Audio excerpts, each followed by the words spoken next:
Okay, so I've got a session here today via Skype with MTV. I'm going to be doing a quick little promo for them. Not really sure what it is. I've got a script, but I don't know much, and obviously NDAs and stuff, I got to keep all that top secret, but at least I thought I'd walk you through my setup here.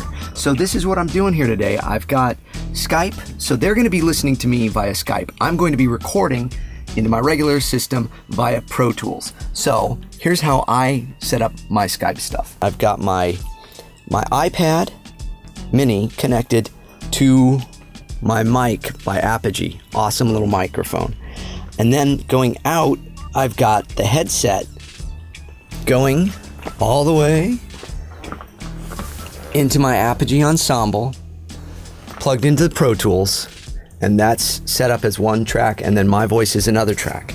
So I will be able to hear them through my Pro Tools. I'll hear their talking to me through there rather than through the iPad because it's plugged in. So the sound is going out of the iPad into my Pro Tools setup, into my Apogee Ensemble there, which puts it all into my Pro Tools. So this mic is where they'll be hearing me from. This is the mic I'll actually be recording from though. So this is the one going into Pro Tools to give the nice clean sound. So they will hear me via Skype. I will be recording on this end through Pro Tools. Then after the session, I'll put it on Dropbox and then send them an email saying, here's the Dropbox link. They'll take that link, they'll download it, and they'll be set. But so this iPad is running Skype. This iPad is running my script. This microphone is running Skype. This microphone is going to Pro Tools and actually recording it. My headphones are monitoring both Skype and Pro Tools so I can hear myself and I can hear them at the same time.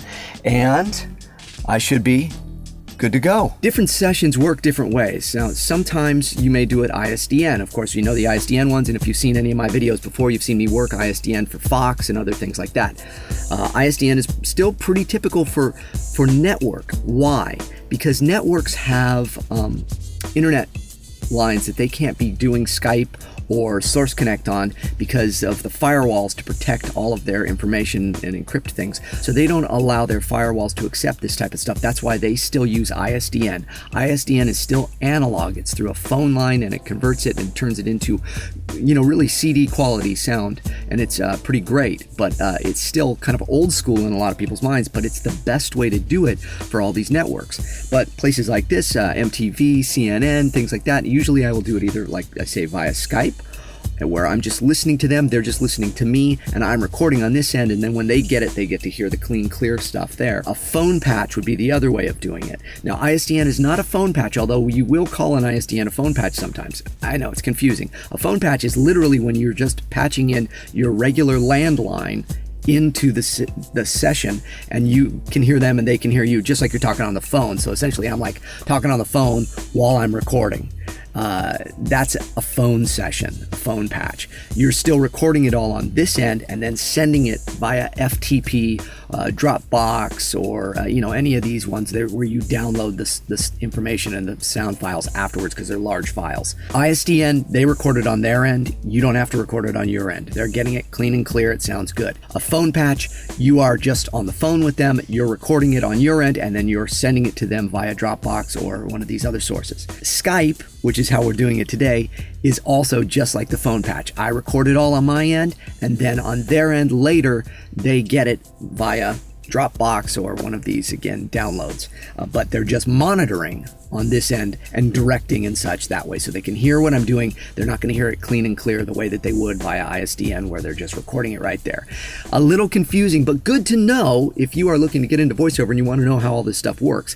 Now, auditions are very different. Auditions, you do it just on your own, you record them, and then you make them an MP3, which is a smaller file, obviously, and you send those off to your agents or the people that are looking for you as a client. Sessions like this, you need to make sure that you record everything highest quality you can. WAV files is what I do, 16 or 24-bit, usually 24-bit, and 48K, and those are all the little tech terms when you get into Pro Tools or Twisted Wave or any of those. It's asking you what sound file do you want, what source do you want the quality to be, so that's what that is. So, okay, so they should be calling me anytime here.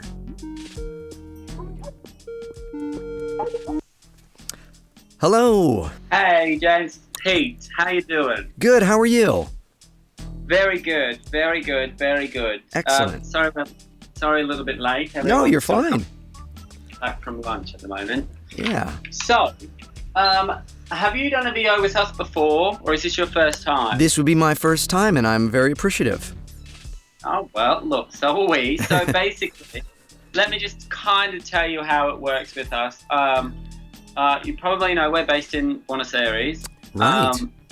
So that's why we do it via Skype. That's great. And how we kind of work is basically we just take your whole session. So once we start recording, we take the whole session, and you don't need to kind of cut the files up or anything. We just take the whole thing. Okay. And we mark it as we go along, basically. Okay. Great. So, what have you got? My producer's not back yet, so I'm not too sure what they've given you and what you've been sent. What have you got? I've literally just got one sentence here. I can just give you 3 in a row in 3 different voices, and then you can say, oh, I liked B, and let's change it up or whatever, if that works for you, just to get started. That would be incredible. Let's just see what we can find with the voice. That would be great.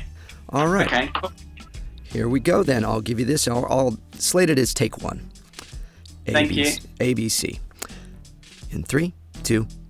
Amazing. Thanks, James. Thank you. Take care. All right. Bye-bye. Okay. Bye. And there you go. That was a 14-minute session, and we are all done. And now I have to go in, cut it down. He doesn't want me to cut it down to just the takes. He wants me to give them the whole thing just as it is. So I will take just the session the way it is, my track and his track, so he can sync them up, and he can hear all of it, and he can find what he needs.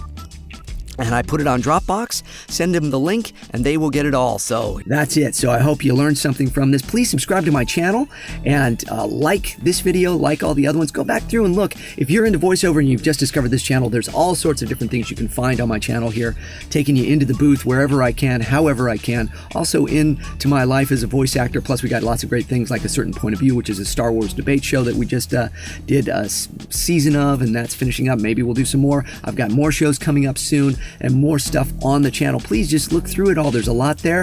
Hope you subscribe. Hope you like it. Thanks. We'll see you soon.